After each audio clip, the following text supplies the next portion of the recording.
நிறையா 3 ரெக்கார்ட்ஸ் பண்ணியிருக்கேன். இந்த ரெக்கார்ட்ஸில் எதுக்கோசரம் பண்ணியிருக்கோன்னா உமன்ஸ் அண்ட் சில்ட்ரன் சேஃப்டிக்கோசரம் பண்ணியிருக்கோம் இந்த ரெக்கார்ட்ஸை. இந்த ரெக்கார்ட்ஸ் மூலிமா நாங்கள் கான்சன்ட்ரேஷன் இம்ப்ரூவ் பண்ணிக்கிறோம் இந்த கிளாஸ் மூலிமா. அதுக்கு ஒரு உதாரணமாக இன்றைக்கி பார்த்தீங்கன்னா நாங்கள் 40 பால்ஸ் பார்த்தீங்கன்னா கிரிக்கெட்டில் பண்ணியிருக்கோம். ஹிட் பண்ணி இது முழுக்க முழுக்க யோகா மூலியமாக தான். கண்ணை கட்டி பிளைண்ட் ஃபோல்டு மூலிமா கண்ணை கட்டி நாங்கள் கிரிக்கெட் விளாண்டுருக்கோம். இன்றைக்கி ஒவ்வொருத்தரும் 40 பால்ஸ் இது பண்ணியிருக்கோம். 3 பேர் பண்ணியிருக்கோம் இந்த வேர்ல்டு ரெக்கார்டை. துரோணாத் அப்படிங்கிறது வெறுமனே இது ஒரு ஆர்ட் கிடையாது. இது ஒரு நல்ல ஒரு மன சம்பந்தப்பட்ட ஒரு விஷயம்.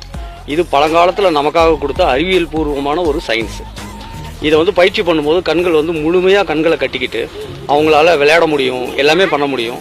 அதே மாதிரி அவங்க இப்போ கன் ஷூட்டிங்லாம் தயாராகிட்டு இருக்காங்க. இன்றைக்கி பார்த்தீங்கன்னா கிரிக்கெட் விளையாண்டாங்க, கன் ஷூட்டிங்லாம் தயாராகிட்டு இருக்காங்க. இது வருங்காலத்தில் மிகப்பெரிய ஒரு மாற்றத்தை கொடுக்கும். இது நம்ம தமிழ்நாட்டிலேருந்து இப்போ உலகம் ஃபுல்லாக இதை கொண்டு போயிட்டு இருக்கோம். நம்ம இதை பண்ணும்போது குழந்தைங்களோட முழுமையான மூளை செயல்பாடு திறன் அதிகமாகிடும் சார். இப்போ அவங்களால அதிகப்படியாக யோசிக்க முடியும். அவங்க வாழ்க்கையில் நடக்கிற எல்லா விஷயத்தையும் அறிவியல் பூர்வமாக அவங்களால உணர்ந்துக்க முடியும்.